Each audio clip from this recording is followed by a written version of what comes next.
খিলঞ্জীয়া একত্ৰিত হ'ব লাগিব। সেইদিনা গোৱালপাৰাত অসম পুলিচ আমাৰ ভাইহঁতৰ গাত হাত তুলিছে বাংলাদেশীয়ে, আৰু তাৰপিছত আমি বহি থাকিম নেকি? ইয়াত কোনোবা বাংলাদেশীয়ে আহি অসম পুলিচৰ গাত হাত দিব, আমাৰ খিলঞ্জীয়া মানুহখিনিৰ গাত হাত দিব, আৰু আমি চাই থাকিম? এইটো বস্তু নহ'ব। উৰিয়াম ঘাটত উচ্ছেদ হ'ব, আৰু শিৱসাগৰত আগ্ৰাসন হৈছে। শিৱসাগৰত উচ্ছেদ হ'ব। আৰু এটা কথা স্পষ্ট কৈ দিছোঁ যে পুলিচৰ গাত হাত দিয়াটো কোনো কাৰণত সহ্য কৰা নহ'ব। আৰু এই বাংলাদেশী মূলৰ মানুহ আহি আমাৰ ইয়াত চৰকাৰী মানুহক মাৰপিট কৰিছে, তাতকৈ আৰু দুখৰ কথা থাকিব পাৰেনি? সেই খালি খিলঞ্জীয়া মানুহ সাজু থাকক, কেৱল মাত্ৰ ফেচবুকত সীমাবদ্ধ নাথাকি ৰাজপথলৈ ওলাই আহক। বাংলাদেশীৰ বিৰুদ্ধে এখন একত্ৰিত সংগ্ৰামক সকলোৱে একেলগে জঁপিয়াই পৰক। এতিয়া ৰাজনৈতিক কথা বতৰাবোৰ কোনো দলে পাতিব নালাগে। প্ৰথম জাতি, তাৰপিছত ৰাজনীতি। আমি পুনৰ কৈছোঁ, প্ৰথম জাতি, তাৰপিছত ৰাজনীতি। প্ৰথম জাতি। আৰু আমাৰ এই যিটো জাতীয়তাবাদ, এই জাতীয়তাবাদটো আমি জীয়াই ৰাখিব লাগিব।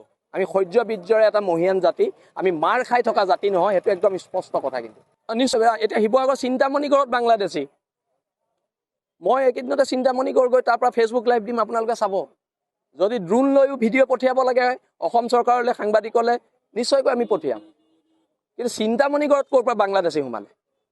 এটা ডাঙৰ কথা হৈছে।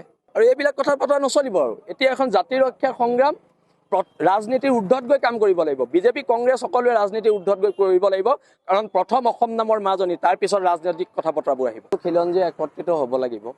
সেইদিনা গোৱালপাৰাত অসম পুলিচ আমাৰ ভাইহঁতৰ গাত হাত তুলিছে বাংলাদেশীয়ে, আৰু তাৰপিছত আমি বহি থাকিম নেকি?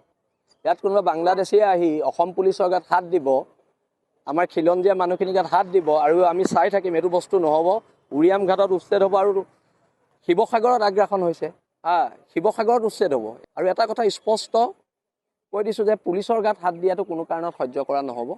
আৰু এই বাংলাদেশী মূলৰ মানুহ আহি আমাৰ ইয়াত চৰকাৰী মানুহক মাৰপিট কৰিছে, তাতকৈ আৰু দুখৰ কথা থাকিব পাৰেনি? সেই খালি খিলঞ্জীয়া মানুহ সাজু থাকক, কেৱল মাত্ৰ ফেচবুকত সীমাবদ্ধ নাথাকি ৰাজপথলৈ ওলাই আহক। বাংলাদেশীৰ বিৰুদ্ধে এখন একত্ৰিত সংগ্ৰামক সকলোৱে একেলগে জঁপিয়াই পৰক। এতিয়া ৰাজনৈতিক কথা বতৰাবোৰ কোনো দলে পাতিব নালাগে। প্ৰথম জাতি, তাৰপিছত ৰাজনীতি। আমি পুনৰ কৈছোঁ, প্ৰথম জাতি, তাৰপিছত ৰাজনীতি। প্ৰথম জাতি। আৰু আমাৰ এই যিটো জাতীয়তাবাদ, এই জাতীয়তাবাদটো আমি জীয়াই ৰাখিব লাগিব। আমি শৌৰ্য বীৰ্যৰে এটা মহিয়ান জাতি, আমি মাৰ খাই থকা জাতি নহয়, সেইটো একদম স্পষ্ট কথা। কিন্তু নিশ্চয় এতিয়া শিৱসাগৰ চিন্তামণি ঘৰত বাংলাদেশী, মই এইকেইদিনতে চিন্তামণি ঘৰ গৈ তাৰ পৰা ফেচবুক লাইভ দিম, আপোনালোকে চাব।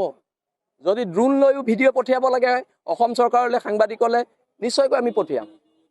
কিন্তু চিন্তামণি ঘৰত ক'ৰ পৰা বাংলাদেশী সোমালে? এটা ডাঙৰ কথা হৈছে। আৰু এইবিলাক কথাৰ পতা নচলিব। আৰু এতিয়া এখন জাতিৰ ৰক্ষাৰ সংগ্ৰাম, ৰাজনীতিৰ ঊৰ্ধত গৈ কাম কৰিব লাগিব। বিজেপি, কংগ্ৰেছ সকলোৱে ৰাজনীতিৰ ঊৰ্ধত গৈ কৰিব লাগিব, কাৰণ প্ৰথম অসম নামৰ মাজনী, তাৰপিছত ৰাজনৈতিক কথা বতৰাবোৰ আহিব।